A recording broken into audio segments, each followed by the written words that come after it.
Most gracious and heavenly Father, God, I thank you, I honor you, and I adore you. Yes. Father, I ask you to move me out of the way and let your Holy Spirit take control in this place. Let hearts be lifted, chains be broken, and let your name be glorified. It's in Jesus' name I pray. Amen. Amen. Please turn in your Bibles to the Gospel according to Luke chapter 7, verses 37 through 34. And for the sake of time, I'll read. And behold, a woman in the city, which was a sinner, when she knew that Jesus sat at meat in the Pharisee's house, brought an alabaster box of ointment, and stood at his feet behind him weeping, and began to wash his feet with tears, and did wipe them with the hairs on her head, and kissed his feet, and anointed them with the ointment. Now when the Pharisee which had bidden him saw it, he spake within himself, saying, This man, if he were a prophet, would have known who and what manner of woman this is that toucheth him, for she is a sinner. The title of my message is, Look at Me Now. Right. Has anyone ever seen more potential in you than you even realized? In the film Lean on Me, Joe Clark is hired as Eastside High school principal to turn the school around since it deteriorated from drugs and poverty. So Crazy Joe, as they call him, starts making drastic changes, and even though his radical changes have a positive effect on the school, the parents just are upset at his unorthodox methods. So during the school assembly, before the students take their basic skills test, Crazy Joe encourages the students, saying, I've got a message for those people who abandoned you and wrote you off. You are not inferior. Your grades may be, your school may have been, but you can turn all that around and make liars out of them when you take that test, pass it, and win. So the crowd starts cheering, finally, because someone believes in them. So they feel maybe we can do it. Well, the main character in this drama, she felt the same way about this man called Jesus.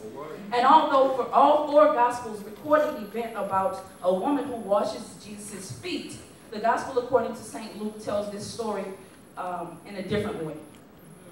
When our story opens up in verse 35, the news had been spreading about Jesus, who's been performing miracles, curing diseases, and raising people from the dead. And people don't know what to think about him.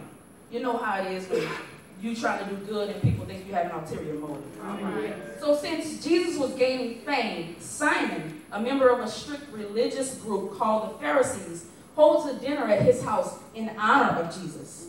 And as they're dining at the table, Jesus is met by an uninvited guest. So I invite you to come go with me as we take a look at this scene. First, we have all these men, rabbis, priests, religious leaders, sitting around a table set a few feet off the floor. And they're leaning on these cushions with their naked feet extended out away from them, which was the custom for these types of dinners.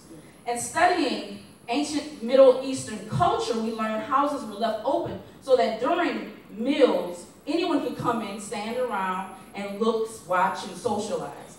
But even though it was open to outsiders, it was unheard of for religious leaders to socialize with the common folk, especially not women. Well, this woman hears Jesus is going to be at this banquet, so she makes a point to find her way into his presence. How many of you know about that feeling, just getting in the presence of God? Now, because she's introduced to us as a woman in the city who was a sinner, we know people have labeled her as the town harlot, the town prostitute, you know, the one that gets around. She's just that girl. However, studying this text, we learn that she was no longer sinning. Now, right here is where I have an issue with the text. Why is it every time we try to live right, people always want to use, keep those old labels on us, right? This woman had a bad reputation only because her sin was publicly known. But what about those of us with those secret sins that only us and Jesus know about? He didn't judge her or reject her like everyone else did. So she was determined to show her gratitude regardless to who was watching her. So here she is. See her as she quietly walks in. She enters this room with her head held down and an alabaster box clutched in her shimmering hands. Watch as she approaches Jesus from behind with tears pouring down her face. See the people's eyes piercing at her as she leans down and soaks Jesus' feet with her weeping eyes. Observe how quiet the room gets as she lets her hair down to wipe his feet and begins kissing them with her lips. Then can you hear her heart beating as she anoints his feet with ointment? Now just feel how her soul cries out as she thinks about the goodness of Jesus and how he's done it for her. Because this is where it gets personal. Because I don't know about you, but I know how far God had to reach down to pull me up. And lots of us in here have some if you only knew situations that we try to hide up under our clothes. Just coming to church looking like a hot mess, but just beautiful, right?